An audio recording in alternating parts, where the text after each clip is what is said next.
Bienvenue dans le podcast Un point c'est tout, l'émission qui permet de comprendre les violences conjugales et qui informe les personnes victimes et leur entourage.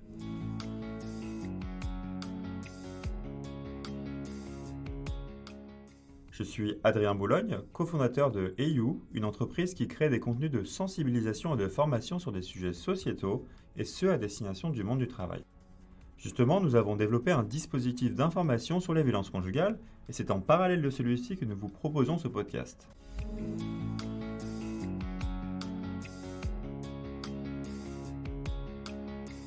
Bonjour et merci d'accepter de nous partager votre témoignage aujourd'hui. C'est vraiment courageux de votre part de venir. Alors pour commencer, est-ce que vous pouvez nous en dire un peu plus sur votre histoire ? Bonjour, merci à vous pour l'invitation et surtout merci pour votre engagement. Je pense que j'ai pas le choix en fait, c'est nécessaire de témoigner. C'est pas une partie de plaisir et c'est jamais très agréable de revenir sur le passé et malheureusement le passé qui est toujours présent. Mais je pense que c'est la seule manière d'être engagé pour la cause. C'est pas parler de moi, c'est surtout parler des autres et aider les autres. Alors, vous avez été victime de violences conjugales. Comment ça s'est matérialisé ? En fait, c'est toujours assez complexe parce que j'ai rencontré quelqu'un avec qui j'ai commencé une histoire. J'ai très vite vu qu'il y avait des choses dans son comportement qui n'étaient pas tout à fait ce que je connaissais en tout cas. Mais je ne l'ai pas identifié du tout comme des violences conjugales. Parce que déjà, je pense que je viens d'une famille plutôt bienveillante où j'ai pas vécu ce genre de choses. Et aussi absurde que ça puisse paraître, je pense que je n'étais pas très sensibilisée à tout ça. Parce que aujourd'hui, je me rends compte qu'il y a des gens qui m'avaient raconté des choses dans le passé, mais je crois que je ne mesurais absolument pas ce que ces personnes avaient pu vivre. Et du coup, j'ai laissé s'installer quelque chose, oui, de violent, sans m'en rendre complètement compte. Et c'est pas tout à fait vrai ce que je dis non plus, parce qu'on se rend compte des choses, mais voilà, le fait de pas l'identifier, je sais toujours pas aujourd'hui ce que c'était. Je sais pas si c'est du déni. Je sais pas, voilà, je sais pas trop à quoi c'est dû, en tout cas. Mais ce qui est certain, c'est que j'ai laissé s'installer quelque chose, tout en essayant de m'opposer à ça parce que je me laissais pas faire, mais j'ai pas du tout su j'ai pas su comment m'y prendre. Et aujourd'hui on est en 2022, il y a eu pas mal de sensibilisation par rapport à tout ça, mais si on remonte à 2006, il y a même des termes que je n'avais jamais entendus. J'entends que ce schéma d'emprise s'est installé progressivement en filigrane. Alors il s'est installé dès le départ et en effet,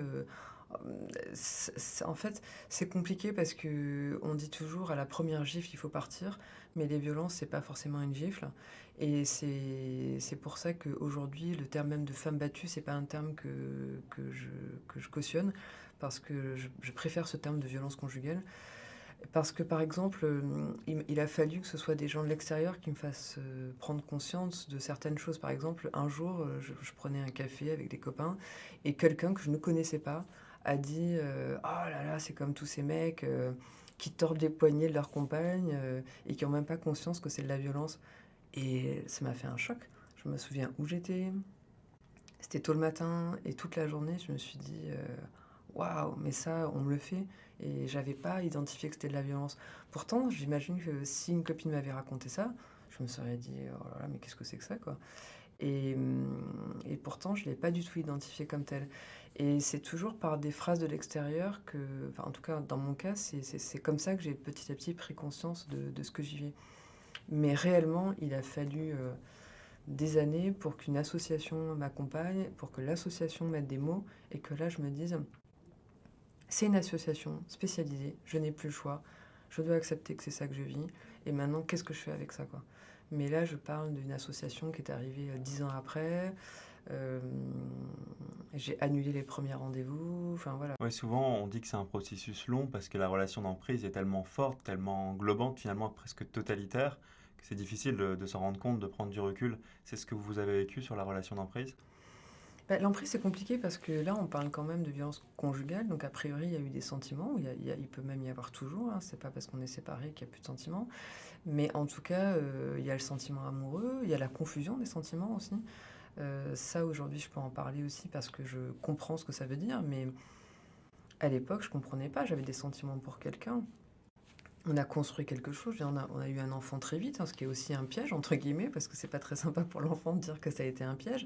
Mais bon, on sait que ça fait partie du processus, hein, je veux dire, c'est quelque part, on est coincé dans une histoire puisqu'on a un lien, a priori qui va être là pour longtemps et finalement, qu'est-ce qu'on essaie de faire? Moi, j'ai essayé de me battre pour quelque chose. J'avais envie de cette famille, je viens d'une famille, unie, plutôt une famille nombreuse. Et j'ai eu envie de sauver, je sais pas, parce que quand c'était au début, j'avais même pas l'impression que je me battais pour la sauver, mais j'avais envie de construire quelque chose. Donc on se dit, mais j'ai des sentiments pour cette personne, on a un enfant. Non, on va pas baisser les bras aux premières difficultés. Donc c'est un peu facile de dire, mais enfin, t'es resté. Oui, tu restes, bien sûr que tu restes. Je suis amoureuse, j'ai un enfant, on a tout pour être heureux. En plus, nous, on travaille dans le même milieu. Moi, j'avais l'impression que je cochais toutes les cases. Je me disais, mais j'ai de la chance, cette chance, il faut que j'en fasse quelque chose. Et bien sûr, ce que les gens oublient aussi, parce que beaucoup de gens jugent tout ça de manière très éloignée, sans trop savoir de quoi ils parlent, mais en fait, c'est jamais tout noir. C'est forcément qu'il y a du noir et du blanc.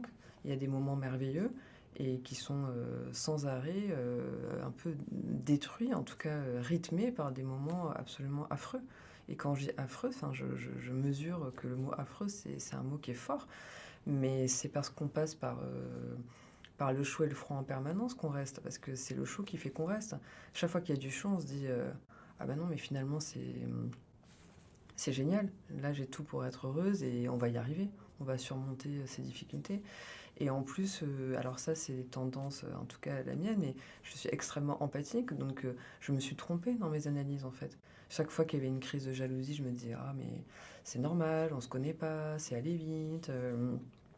J'ai été avec quelqu'un avant qui était une figure très présent, qui a beaucoup de prestance, etc. Donc je me disais peut-être qu'il souffre, qu'il se sent un petit peu dans l'ombre de cette personne. Je lui ai trouvé des excuses pour tout. Je me disais, il s'est séparé, je me disais, ah, ça doit être dur pour lui de se séparer.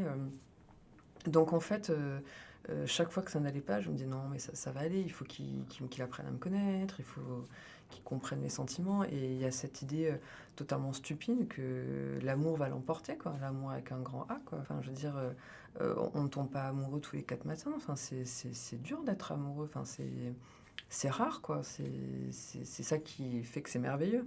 Donc on se dit, mais je vais pas renoncer à ça. Enfin, c'est pas possible. Donc la première insulte, on se dit, ben, qu'est-ce qui s'est passé? Enfin, moi, ça m'était jamais arrivé.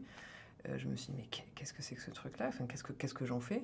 Et finalement, on se dit, mais non, enfin, ça lui a échappé, c'est pas grave, ça n'arrivera plus. Enfin, et puis, c'est des gens, enfin, en tout cas, là aussi, dans mon cas, c'est quelqu'un de très charismatique, qui rebondit à la seconde, quoi, qui est tout à fait capable de, la seconde d'après, de trouver quelque chose pour minimiser ce qu'il vient de faire.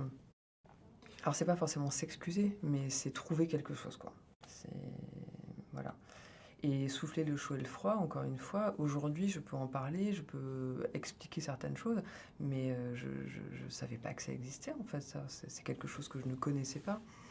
Et comme on a des injonctions contradictoires dans la même journée, on passe de, je sais pas moi, des choses aussi peut-être un peu bêtes, mais peut-être qu'on y croit, j'en sais rien, mais où on est la plus belle du monde, et voilà, à quelque part, on s'habille un peu comme une pute et on a un problème. Je suis désolée d'employer ce mot, mais voilà, c'était le mot qui revenait. Mais parce qu'on a un problème avec des hommes ou parce que. Et dans la même journée, on se dit c'est bizarre, enfin, mais on comprend pas en fait. Oui. Ça décrit peut-être aussi une capacité à bien sentir les choses de la part de l'agresseur, à savoir où se positionner pour maintenir cette. On parlait de la relation d'emprise justement. Ah oui, c'est tellement, avec le recul, ça en est terrifiant parce que c'est comme si on pouvait nous lire comme ça. Enfin, c'est assez fascinant même quand on comprend un peu le phénomène. Se dire, mais comment c'est possible qu'il puisse sentir à ce point dans quel état on est. Bon, après, bien sûr, les relations, moi, ça s'est installé à un moment de ma vie où j'allais pas très bien, une rupture récente, j'étais affaiblie. Ça s'installe pas quand on va bien et qu'on est capable de voir certaines choses. Dans quel état psychique vous étiez à ce moment-là? En fait, quand on s'est rencontrés, je venais juste enfin, de me séparer et enfin, J'avais passé plusieurs années avec quelqu'un, donc c'était une séparation très douloureuse, donc je me sentais plutôt affaiblie par cette histoire.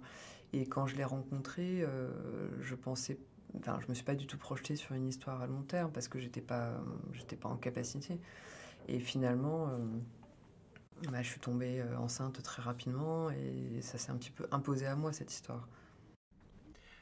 Ça arrive souvent dans les témoignages que les personnes disent que c'est le moment où elles sont enceintes qui cristallise un peu ces violences, enfin, qui fait qu'on passe à un stade supérieur. C'était votre expérience ou pas forcément?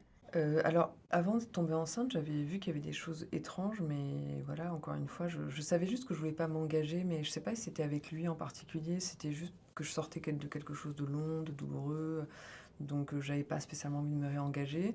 Et c'est vrai que je voulais pas m'engager en particulier avec lui parce que entre-temps, j'ai appris qu'il était avec quelqu'un, qu'il avait des enfants. Enfin, c'était trop d'informations. Et voilà, j'avais pas spécialement envie de ça. Bon, finalement, je suis tombée enceinte et c'est vrai que tout d'un coup, je me suis sentie. J'ai eu un moment de plusieurs mois de flottement et après, je me suis sentie quand même un peu. Alors, à l'époque, je sais pas si je me suis sentie vraiment prise au piège, un petit peu, mais j'ai senti que ben là, il y avait quand même un truc qui se passait. Mais je pense que j'avais pas du tout réalisé. Je me disais, bon, mais de toute façon, c'est pas grave. En fait, aujourd'hui, on n'est plus non plus engagé pour la vie. Enfin, je me trouvais un peu des excuses au cas où je me disais, il y aura peut-être moyen de sortir. Mais en fait, la vérité, c'est que non, une fois que c'était comme ça, il est venu, il s'est installé chez moi, ça allait très très vite et que c'était, a priori, c'était pas ce dont j'avais envie à ce moment-là, mais ça s'est fait comme ça. Et à partir de ce moment-là, très vite quand même, pareil, une autre forme de violence a installé, notamment me claquer la porte sur mon ventre. J'ai pas pensé que c'était voulu. À chaque fois, je me disais non, mais là, c'est un accident. Il s'est énervé, il a claqué la porte. Parce que pour moi, c'était inconcevable qu'on puisse avoir un acte comme ça. Non pas que je sacralise le fait d'être enceinte, etc. Mais quand même, quoi. Tout d'un coup, on doit prendre soin de quelqu'un. Enfin, c'est fragile une maternité. Mais c'est vrai que j'ai beaucoup pleuré et que je savais pas trop ce que ça signifie. Je savais pas si c'était la grossesse qui faisait que j'étais triste. Je, je, je- je me souviens que je me dis mais c'est pas possible. Je peux pas avoir un enfant avec quelqu'un de violent. Donc je me racontais des histoires en fait. Je n'arrivais pas très bien à analyser tout ça. Et c'est doublement difficile parce que déjà parler de ces difficultés de couple, c'est pas quelque chose de simple et d'accepter socialement. Qui plus est, quand on est enceinte, ça rend la chose plus compliquée.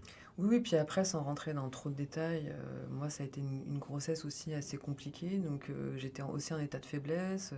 Je pouvais plus trop sortir. J'avais plus le droit de descendre et monter les escaliers. Enfin, bref, ce qui fait que tout d'un coup, j'étais un peu à la merci du foyer, quoi. Enfin, je sortais plus beaucoup et c'est aussi un drôle de truc parce que d'un côté, on a envie de vivre ce moment pleinement, d'en profiter vraiment, et voilà, et tout ce qu'on peut vivre à ce moment-là.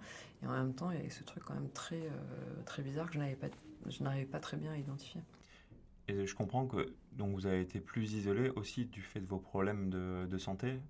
J'imagine que ça n'a pas aidé la Non, situation. ça aide pas. Après, par rapport à l'isolement, on pourra peut-être en reparler, mais c'est quelque chose où j'ai senti qu'il y avait, qu'il a un petit peu œuvré par rapport à l'isolement, parce que je me souviens qu'il dénigrait en permanence mes amis.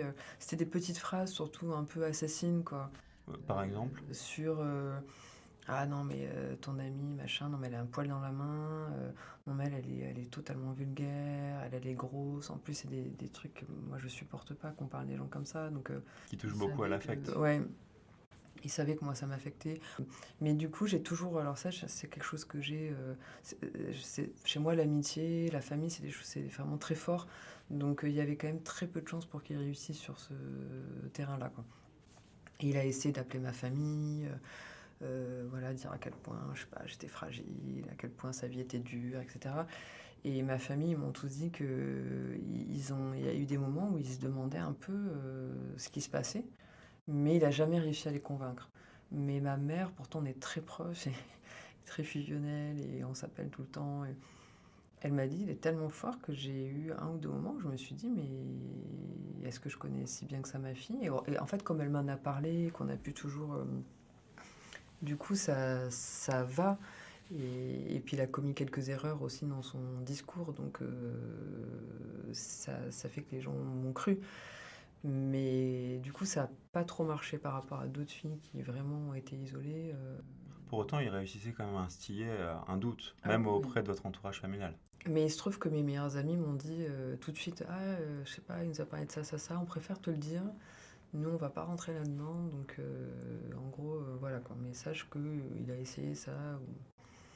Mais ça a pas trop marché et en plus, il se trouve que j'ai un travail où j'ai besoin de enfin, je sors pas mal, je dois rencontrer des gens, enfin, j'aime le faire, c'est pas que je suis pas obligée de le faire et ça, il était pas question que je renonce à ça, quoi. Est-ce que ça vous a aidé du coup d'avoir d'autres relations? Et puis j'entends aussi qu'il y avait un certain soutien finalement de vos amis et de votre famille.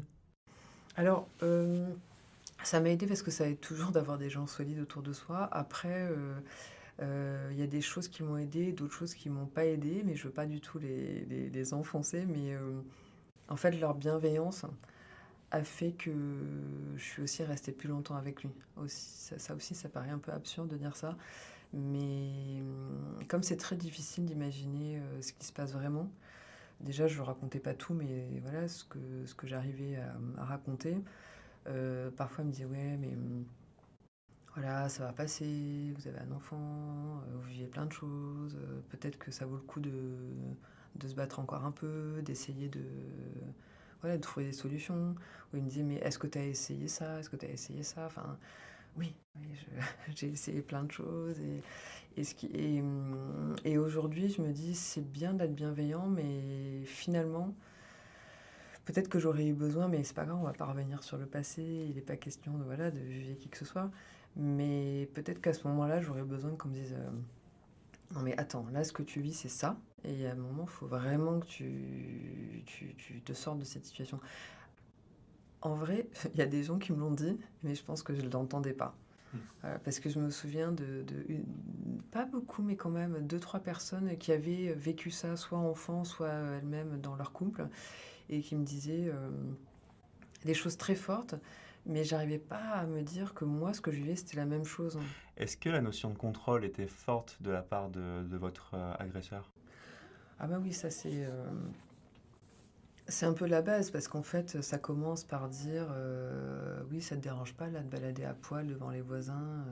Bon, je déjà, c'est pas quelque chose que je fais et les voisins sont loin, il y a des voilages, et on se dit: «Bah non, c'est bizarre parce que là, je suis en peignoir, qui va quasiment jusqu'au sol et en plus, je ne fais que passer une seconde devant la fenêtre qui est déjà, voilée». Enfin, mais en fait, ce truc-là, au début, tu te dis: «Pff, n'importe quoi là». Mais en fait, petit à petit, ça rentre dans ton corps. Et vraiment, c'est important d'imaginer que c'est vraiment dans ton corps. Parce qu'en fait, tu penses que intellectuellement, tu mets à distance, tu te dis: «Non, mais c'est n'importe quoi, je suis en peignoir, c'est fermé, personne me voit». Et puis, quand bien même, enfin, qu'est-ce que ça changerait, quoi?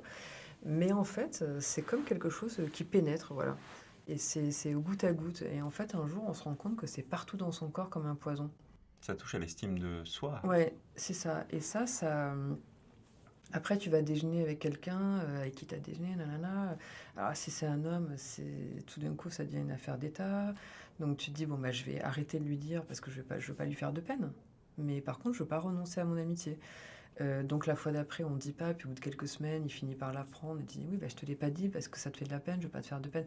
«Mais non, mais je préfère que tu me le dises». Enfin, c'est des hurlements. Donc la fois d'après, tu le dis: «Oui, mais tu me dis ça comme ça, mais tu me racontes pas, comment c'était le menu». Et en fait, il y a toujours une autre dimension qui rentre, quoi. Et en fait, cette dimension, elle n'a jamais de limite. Et qui recentre la faute toujours sur vous. Parce Toujours, qu'il y a donc une jalousie à outrance, une relation de contrôle, mais c'est toujours vous la fautive dans l'histoire. toujours. Donc je faisais de plus en plus attention à qui je parlais, comment je parlais. «Mais si, tu lui as touché le bras».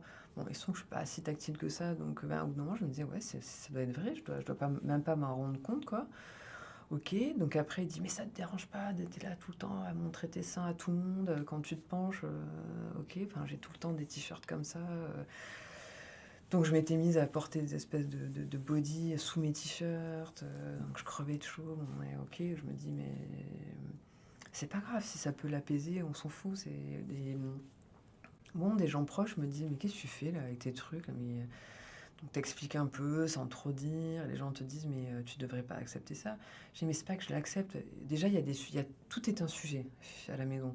Donc ça, si je peux le régler en mettant juste, un t-shirt et une veste ou je sais pas quoi, enfin c'est pas grave quoi». Mais en fait, aujourd'hui, je me dis: «Mais bah si, c'est grave, en fait, j'aurais jamais dû accepter ça, enfin non». On touche du doigt la question de l'indépendance, alors sur le plan financier, mais pas seulement. Est-ce que ça vous a aidé à vous sortir de ce schéma? Ah oui, oui, c'est sûr parce que moi j'ai toujours été dans une indépendance, financière. Heu, Intellectuelle, je sais pas si c'est le bon mot, mais voilà. Et par contre, c'est vrai qu'il y a une indépendance dont on parle jamais et je pense que c'est important de faire passer ce message. C'est l'indépendance émotionnelle et ça, je sais pas où j'en étais, dans ma vie sur l'indépendance émotionnelle. Je pense que c'est, les liens, la peur de l'abandon, pourquoi aussi on tisse des liens aussi forts dans un couple et c'est vraiment des choses à questionner. Comment vous avez, est-ce que vous avez quitté le domicile? Comment vous êtes enfui de cette situation finalement? En fait, c'est très compliqué parce que moi, jusqu'au dernier moment, je voulais pas me séparer, j'y croyais, voilà, c'était compliqué. J'ai été quand même accompagnée, hein, j'étais pas seule. Et vous aviez une fille en plus?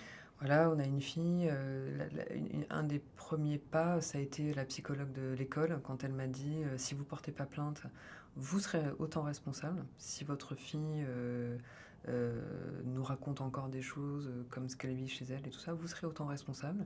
Et j'avoue qu'elle m'a fait un peu peur parce qu'elle a commencé à dire: «Vous savez, il y a des cas où quand on sent que la mère est trop faible, qu'elle n'arrive pas à prendre des décisions, l'enfant peut être placé pour, le temps d'une procédure, mais ça peut être 2 ans».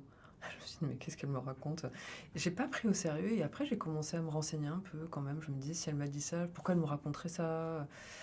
Et en fait, elle a été très sympa. Elle m'a laissé un portable et je l'ai appelée plusieurs fois et elle me disait: «Écoutez madame, je veux bien vous écouter, mais la décision, c'est vous qui allez la prendre et en fait, c'est comme si vous attendiez que moi je la prenne cette décision». Et quelque temps après, elle m'a dit, «Moi, je vous ai déjà proposé de vous accompagner au commissariat. Je le fais, en tant que personne, civile quoi, enfin voilà, mais je peux pas faire vraiment plus, pour vous quoi». Elle m'a accompagnée au commissariat, j'ai pas réussi à porter plainte. J'en étais malade. J'avais déjà, fait une main courante dans le passé et j'en avais même, fait plusieurs, mais la première j'avais même oublié, qu'elle existait. Quand on me l'a ressortie, j'étais là: «Mais d'où ça sort?» Mais vraiment je m'en souvenais plus du tout, quoi. Et en fait, j'ai pas pu porter plainte et en fait, c'est plutôt la police qui a pris le truc en main. Quelqu'un du pôle famille m'a dit, «Écoutez, vous le ferez quand vous serez prête». Mais par contre, ils m'ont pas lâché quoi. Ils m'ont rappelé et ils m'ont raconté différents témoignages. Ils m'ont dit: «Vous savez, c'est pas pour vous que vous le faites pour votre fille, vous le faites pour marquer quelque chose». Enfin, ils ont eu des mots très justes et finalement, j'ai réussi, ma mère m'a accompagnée, j'ai réussi à porter plainte. Ça aussi, j'aime beaucoup les gens qui disent: «Ah bah, tu es allée à la police, j'espère que tu as porté plainte». Porter plainte, c'est un acte qui est extrêmement difficile. Enfin, moi, j'ai pas eu affaire à la justice dans le passé, pas de cet ordre-là, mais c'est terrible parce que, c'est quelqu'un avec qui j'ai quand même passé, 10 ans de ma vie, enfin voilà, qui a eu de l'importance dans ma vie. Et je précise, porter plainte, ça implique d'entamer une procédure judiciaire, contrairement à la main courante, qui a aussi l'intérêt malgré tout de consigner des violences déjà vécues. C'est ça. En fait, moi, j'avais fait une main courante des années avant parce qu'il m'avait, enfermée pour, c'était pas la première fois, à l'extérieur de mon propre appartement et en me menaçant, que je verrais plus parce que notre fille était toute petite, que je verrais plus, notre fille. Bon, c'était pas la première fois et il me menaçait à chaque fois en disant: «Mais de toute façon, si tu trouves que je suis violent, bah, tu qu'à porter plainte, hein, tu qu'à aller à la police». Et il me menaçait tout le temps de ça, enfin, moi, je le vivais comme une menace parce que, c'est un espèce de jeu pervers, mais pour moi, c'était extrêmement menaçant de me dire: «Mais vas-y, tu qu'à porter plainte». Et en fait, ce jour-là, j'ai appelé un de mes amis, j'avais rien, j'étais en t-shirt avec mon portable et il m'a dit, «Écoute, calme-toi, va faire une main courante, ça t'oblige à rien, mais il faut que tu marques, c'est pas normal d'être, enfermé à l'extérieur de chez toi et d'avoir, voilà, donc j'avais même pas de papier, j'avais rien et la police, ce jour-là, ils m'avaient dit qu'ils voulaient que enfin, eux, ils voulaient que je porte plainte. Mais ça, j'en étais incapable et je me souviens qu'ils m'avaient gardé très longtemps, hein. Ils m'avaient gardé, je sais plus, genre 1 heure et demie ou peut-être même plus, 2 heures et j'avais pas pu. Pour moi, c'était un autre monde, quoi. Enfin, j'avais jamais fait ça de ma vie, j'avais jamais fait une main courante de ma vie. Donc faut aussi, mettre en contexte, quoi. Enfin, tout d'un coup, on se retrouve avec des gens qui nous posent des tas de questions, sur notre intimité, qui commencent à interpréter des choses alors que c'est pas exactement ce que tu dis. Enfin, Ça s'est passé comment si on reprend les différentes étapes une fois qu'il y a eu un dépôt de bah, plainte? en fait, il y a eu un dépôt de plainte. Quelque temps après, il a été mis en garde à vue pendant 48 heures, donc il y a eu une confrontation au bout de 24 heures de garde à vue. Moi, on m'avait pas bien briefé, donc je suis arrivée sans avocat. On m'a dit qu'il fallait un avocat, donc ils ont attendu lui avec son avocat. Enfin, déjà, j'étais en stress total. La confrontation était très difficile, que j'ai trouvée très violente envers l'un et envers l'autre, hein. Après, ils m'ont gardée au commissariat en me disant que vraiment, il fallait que je parte à l'autre bout de la France, qu'il fallait que je m'éloigne parce qu'il était dangereux et que ils mettaient pas du tout en cause ce que j'avais dit parce que il y avait eu des témoignages. Enfin voilà, j'étais pas toute seule. Ça, c'était un peu ma chance. C'était pas une parole contre une autre. Mais moi, je leur ai dit, mais non, ce que vous me proposez en France, c'est ça, c'est qu'en fait, je parte à l'autre bout de la France, et en sachant qu'on a un enfant et que moi, je veux pas couper l'enfant de son père en plus. Il n'y a pas eu d'ordonnance d'éloignement à Alors ce moi, je l'ai moment-là? pas demandé. C'est-à-dire que j'ai obtenu l'audience pour une ordonnance de protection et ça me terrifiait parce que je me suis dit, mais quelle violence d'écarter un père Mm. de sa fille, de son foyer. À l'époque, je mesurais pas en plus le niveau de violence. Et je me mettais à sa place et je me dis non mais c'est pas possible. Et en plus, on était arrivé à un tel niveau de violence que je me suis dit mais je sais pas, je pense que là, au point où on en est, il pourrait nous tuer de lui, tout d'un coup, recevoir ça comme une violence personnelle. Et j'en ai parlé longuement avec la psychologue du commissariat, qui était très, au début, en colère. Alors c'est des colères pas du tout, enfin elle est très gentille et très bienveillante, mais je sentais qu'elle était quand même pas contente que je prenne pas cette décision.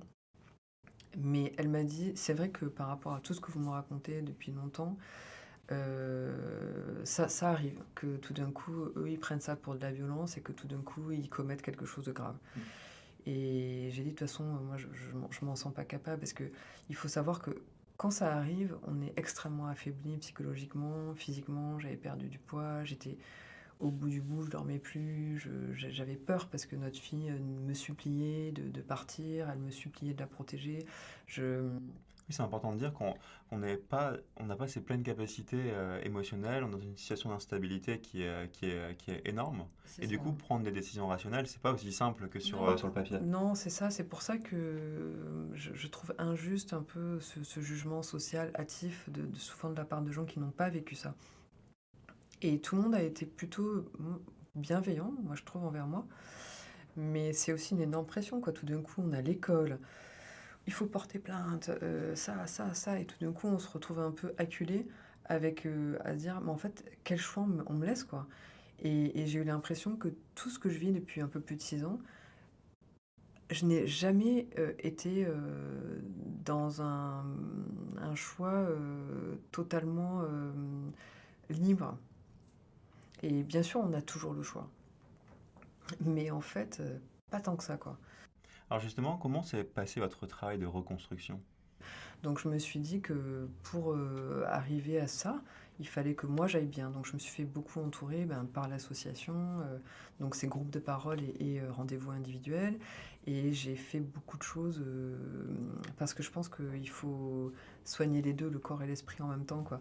Donc je me suis entourée un peu de différents thérapeutes et qui m'ont suivi sur le long terme. Donc après, je pense que ça pourrait aussi, il y a des filles qui passent par de la boxe. Moi, j'ai expérimenté aussi ça, mais j'y suis pas arrivée parce que finalement, de faire un sport que je trouvais violent, ça ne faisait que me tétaniser encore plus. Et donc, je suis plutôt allée vers des méthodes douces et des choses très. Par exemple, comme méthode? Ouais, il y a eu de l'acupuncture, du shiatsu, où c'est souvent des méthodes qui lient un petit peu la parole en début de séance, une dizaine de minutes pour identifier les endroits où il faut aller travailler, et ensuite plutôt le corps. Donc c'est bon, l'acupuncture ou des formes de massage. Et je me suis dit, voilà, pendant un certain temps, je vais consacrer une partie de mon budget à aller bien parce qu'en fait, il faut que ma fille soit bien parce qu'elle n'a pas mérité ça. En plus, on m'a très vite dit que ça allait prendre au moins 3 ans, une reconstruction comme ça. Au début, je me suis dit, non, mais 3 ans, mais non, mais j'ai pas le temps, quoi. J'ai plein de choses à faire de ma vie, c'est pas possible.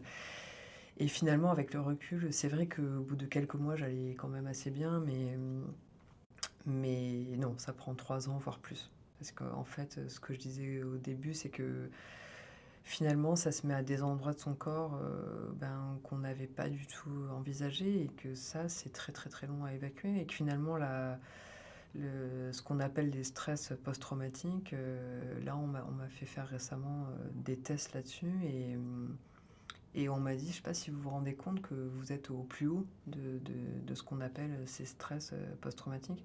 Et j'ai dit, bah non, je m'en étais pas rendu compte, mais là je le vois bien parce que je vois bien le résultat. Et donc ils m'ont dit, vous êtes vraiment au plus haut de ce qu'on peut faire. Et c'est des tests qui sont valables aussi pour le terrorisme, pour les agressions sexuelles, pour plein de choses, pas que les violences conjugales. Et quelque part, par contre, on m'a dit que sur l'état dépressif et tout ça, par contre, je gérais très bien, que c'est rare, mais c'est une force que des gens ont mais cette force, elle n'est pas non plus complètement innée. Enfin, il faut aussi la travailler, aller chercher justement des gens, des méthodes, enfin des choses sur lesquelles on peut vraiment s'appuyer, comme des petites béquilles. Et ça m'a permis d'enlever une forme de culpabilité qui reste encore sur le fait que eh ben oui, c'est long de s'en sortir parce que ça ne s'arrête pas au moment où on porte plainte, quoi. C'est ça qu'on nous dit pas. Alors j'ai une dernière question qui est finalement une question qu'on pose à la fin de chacun de ces podcasts de la série Un point c'est tout. Si vous deviez, c'est difficile de résumer, mais donner un conseil à une personne qui est victime, quel serait-il? Oui, c'est vrai que c'est difficile à dire, mais je pense que le plus important, c'est de pas s'isoler. En fait, tant qu'il y a de la parole, il y a des solutions et des aides possibles. Voilà, il faut bien réfléchir à quelles sont les priorités, voilà. Et ça, malheureusement, je crois quand même qu'il y a que les associations qui peuvent nous prendre par la main et nous aider toujours dans le non-jugement. Et un des conseils, c'est chaque main qu'on nous tend, il faut la prendre, cette main, parce que moi, je me le suis donné un petit peu comme une règle, parce que j'étais tellement perdue que je me suis dit, si je fais pas ça, qu'est-ce que je vais faire, quoi? Et je voyais juste une montagne devant moi. Je me disais, mais je vais jamais y arriver. J'ai ce mur, cette montagne, je vais jamais y arriver. Et se dire que finalement, on n'a pas une montagne devant soi, on a des collines et que chaque colline est un problème et qu'il y a toujours des solutions. Merci beaucoup pour tous ces conseils, et d'une part qui, je pense, vont aider les personnes qui sont elles-mêmes victimes à mieux comprendre le schéma dans lequel elles sont ancrées, et d'autre part à sensibiliser l'entourage et finalement n'importe qui n'aurait pas cette compréhension du sujet qui est éminemment complexe. C'est ça, j'espère. Merci beaucoup. Merci à vous.